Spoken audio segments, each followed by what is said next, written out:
नमस्कार, मैं हूं संजय शर्मा। आप देख रहे हैं 4 PM news network. Bilkis Bano मामले में सुप्रीम कोर्ट ने बहुत अहम फैसला दिया है।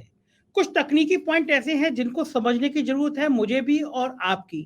आखिर क्या सरकार को अधिकार था, कोर्ट को अधिकार था कि हाई कोर्ट को अधिकार था, या किसको अधिकार था कि जिन दोषियों को सजा हो गई है उनकी सजा माफ कर दी जाए? क्या किसी सरकार को ये अधिकार होता है? क्या बिल्किस बानो के जो दोषी लोग थे उनको, उन्होंने जो अपील करी उसमें इसका जिक्र था? ऐसे तमाम कानूनी पहलू हैं जिनको आपको समझना जरूरी है कि आखिर ये फैसला क्या था, मामला क्या था, सुप्रीम कोर्ट ने किस किन बिंदुओं को इस बात को उजागर किया है। मैं इस बात को समझाने के लिए, मैंने आपको पहले भी जिक्र किया है, जिनका मैं मानता हूं कि शायद उनसे काबिल अधिवक्ता मैंने अपनी लाइफ में नहीं देखा। बहुत योग इंसान है, लखनऊ के बहुत सीनियर एडवोकेट हैं, मोहम्मद हैदर। मैं उनके पास लेके चलता हूं और आज के कानूनी जो मसले हैं उन पर उनसे बात करता हूं।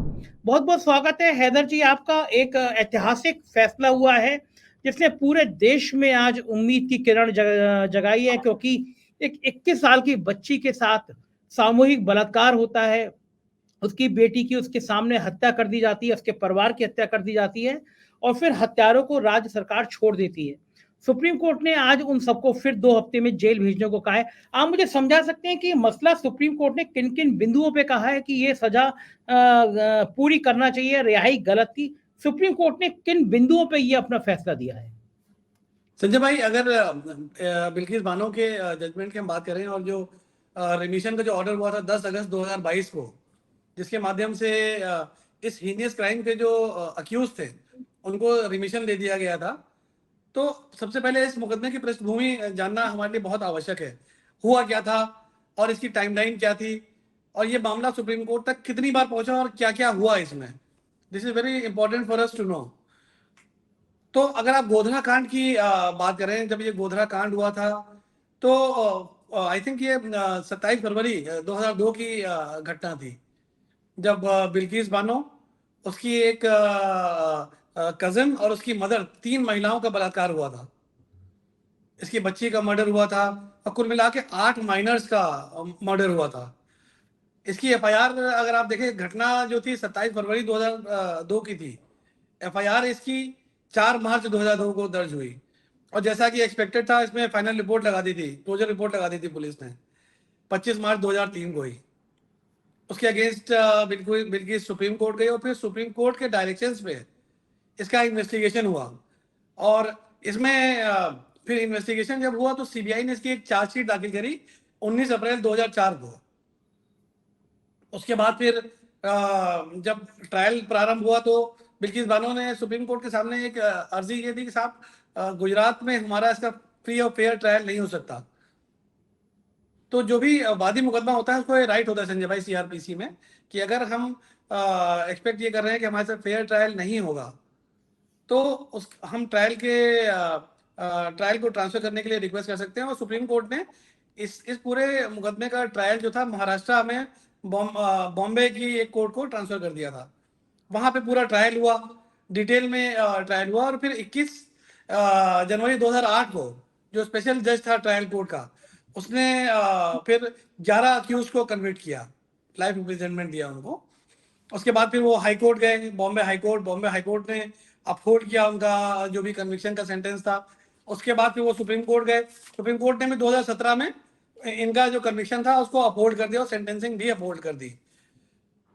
और उसके बाद फिर जब ये बात निर्णायक लेवल पे आगे पहुंची तो बिल्किस बानो ने ये कहा कि साहब हमारा इस पूरे प्रकरण में हमारा न केवल हमारी बहुत मानहानि हुई है, बल्कि हमको आर्थिक रूप से हम एकदम शैटर हो गए हैं।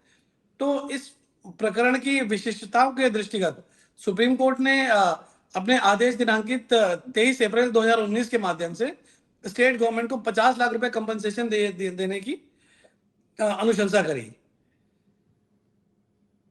उसके बाद फिर जो कंपनसेशन था वो इनको मिला। अब क्वेश्चन ये था कि ये जो आज जो फैसला आया है इसमें इसके क्या क्या मुख्य बिंदु हैं, आपने जैसा संजय भाई हमसे पूछा। तो सबसे पहली बात तो इसमें जो कोर्ट ने डिसाइड करी, वो सबसे पहला प्रश्न ये था कि क्या आर्टिकल 32 के अंदर ये पिटीशन मेंटेनेबल है। ये पहला प्रश्न था। तो इस पे बृहद रूप से डिस्कशन में अगर आप जजमेंट देखें तो 251 पेज का बड़ा डिटेल्ड जजमेंट है, और ये ट्रीटाइज है ये जजमेंट कि मतलब, और इसमें महिलाओं के लिए जो रिस्पेक्ट होनी चाहिए, जिस तरह की एक्सपेक्टेशंस हैं महिलाओं को हमारे देश के संविधान से, वो सारी चीजें भी इस जजमेंट में प्रतिबिंबित होती हैं। जस्टिस नागरत्ना खुद एक महिला है, तो उन्होंने इस राइट को बहुत अच्छे तरीके से, बहुत ही इलेबोरेटली डील किया है अपने इस जजमेंट में। दूसरा प्रश्न था कि क्या इस मैटर में क्या पीआईएल मेंटेनेबल है, क्योंकि इसमें इसमें 6 लोगों ने पीआईएल भी करी है। सुहासिनी अली ने करी थी, महुआ मोहित्रा ने की थी, और 3-4 और लोगों ने की थी। एक एनजीओ भी थी जिन्होंने इस ऑर्डर ऑफ रिमिशन के अगेंस्ट पीआईएल करी थी। सुप्रीम कोर्ट ने कहा कि देखिए, हम पीआईएल मेंटेनेबल है कि नहीं है, हम इसके ऊपर साइलेंट रहेंगे, क्योंकि बिल्किस बानो जो अग्रीव्ड है वो खुद हमारे सामने है इन दिस पिटीशन। एक जो उसमें जो टेक्निकल जो पॉइंट था वो था इंटरप्रिटेशन का 432 सीआरपीसी का। 432 सीआरपीसी ये कहता है कि अप्रोप्रिएट गवर्नमेंट रिमिशन देने का राइट किसको है।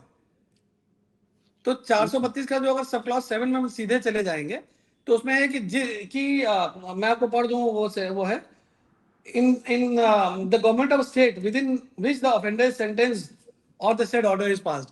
तो इस पूरे प्रकरण में जो न्यायालय था, जो सक्षम न्यायालय था, वो महाराष्ट्र का न्यायालय था, महाराष्ट्र की स्टेट गवर्नमेंट थी, तो वहां की परमिशन लेनी चाहिए थी, ना कि गुजरात की। तो जस्टिस नागरत्ना ने अपने जजमेंट में ये लिखा है कि मात्र इसी ग्राउंड पे ये पिटीशन अलाउ हो जानी चाहिए कि गुजरात सरकार को राइट ही नहीं था। In fact this right vested in the state of Maharashtra and the permission from the Maharashtra court ought to have been taken, which was not taken। तो हैदर जी एक चीज मैं यहीं पे पूछूंगा, जब सरकार को अधिकार नहीं था तो सरकार कानून का उल्लंघन कैसे कर सकती है? देखिए, सरकार के पास एक पुराना सुप्रीम कोर्ट का ही ऑर्डर था जिसको उन्होंने गलत इंटरप्रेट किया। उसी आधार पे और सुप्रीम कोर्ट ने कहा भी है अपने जजमेंट में, this is a classical case where a order of this court was used to violate the rule of law। तो ये नहीं माना जाएगा कि सरकार ने जानबूझ के उसका इसका फायदा उठाया, गुजरात सरकार जानबूझ के फायदा उठाया या जानबूझ के फायदा नहीं उठाया, देखिए सारी चीजें तो अब सुप्रीम कोर्ट के सामने आ गई। और जिस तरह से सुप्रीम कोर्ट का 251 पेज का जो जजमेंट आया है और इसमें सारी चीजों को इंटरप्रेट किया उन्होंने, जिससे साफ स्पष्ट होता है कि कहीं ना कहीं जो टॉप लॉ ऑफिसर्स थे स्टेट के और सेंट्रल गवर्नमेंट के, उन्होंने कहीं ना कहीं गलती करी है, बहुत बड़ी विधिक त्रुटि करी है। हैदर जी, अगर गुजरात के अफसरों ने ये त्रुटि करी है, बहुत बड़ी त्रुटि करी है, छोटा मोटा मामला नहीं था, इंटरनेशनल लेवल पे हर आदमी निगाह लगा रहा था, तो क्या सरकार के उन अफसरों को सुप्रीम कोर्ट को दंडित नहीं करना चाहिए था? दंडित करने का अधिकार निश्चित रूप से सुप्रीम कोर्ट का है, और यदि इसमें जो भी कमियां इंगित की गई हैं वास्तव में अगर वो सुप्रीम कोर्ट चाहे तो उसको दंडित कर सकता था, लेकिन सुप्रीम कोर्ट ने अपने जजमेंट को वहीं पर लिमिट कर दिया। और एक और जो प्रश्न पूछा बड़ा रेलिवेंट है, वो सुप्रीम कोर्ट ने कहा है कि समान परिस्थितियों में पूरे देश भर में आपने कहां पे इस तरह के रेमिशंस दिए हैं, जरा उसका भी हमको डिटेल बता दिए, कहां पे ऐसा हुआ है। Why was it only specified for this particular case? आपको संजय भाई बताऊं, मैं एक हमीरपुर का एक ऐसे ही हमारे पास एक केस है जहां पे सुप्रीम कोर्ट ने भी ऑर्डर किया एक आदमी के सेंटेंस को रिमिट करने का, 20 साल से ज्यादा सजा काट चुका है और अब इस स्थिति में मेंटल पहुंच चुका है कि उसको पता ही नहीं है कि वो जीवित है कि मृत हो गया, इतनी डिजीजेस से वो चल रहा है, लेकिन उसकी भी रिमिशन स्टेट गवर्नमेंट ने नहीं दी और कहा कि यदि इसको छोड़ दिया तो एक बड़ा गलत एक दृष्टांत ये समाज में लेके जाएगा। और आज वो आदमी 70-75 साल का है और आज भी नैनी जेल में लैंग्वेज कर रहा है। तो ये तो ऐसा केस था जिसने पूरे इंटरनेशनली हमारे कंट्री को बदनाम किया था। इस केस पर्टिकुलर केस में कि मतलब गैंग रेप होता है, 3 गैंग रेप्स, उसके बाद फिर मर्डर होता है, माइनर्स का मर्डर होता है, बच्चों का मर्डर होता है, दुनों बच्चों का मर्डर होता है, और फिर भी वो जो अक्यूज हैं उनके सेंटेंस को रिमिट कर दिया जाता है। This was something which was impacting judicial conscience and that is the reason why luckily the supreme court has intervened और ये इस तरह का ऑर्डर पास हुआ। अच्छा हैदर भाई, अगर कोई दोबारा पे अपील पे जाए कि जिन्होंने ये गलत फैसला किया, गलत आदेश कराया, उन लोगों के खिलाफ कार्रवाई की जानी चाहिए, तो सुप्रीम कोर्ट आदेश कर सकता है?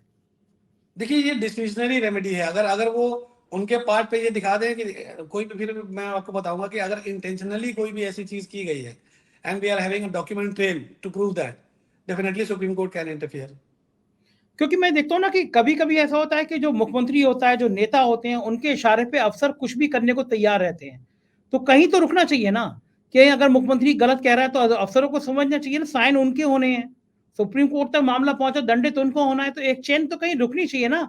बिल्किस बानो के संग सामूहिक बलात्कार होता है, उसकी बच्ची की उसके सामने हत्या कर दी जाती है।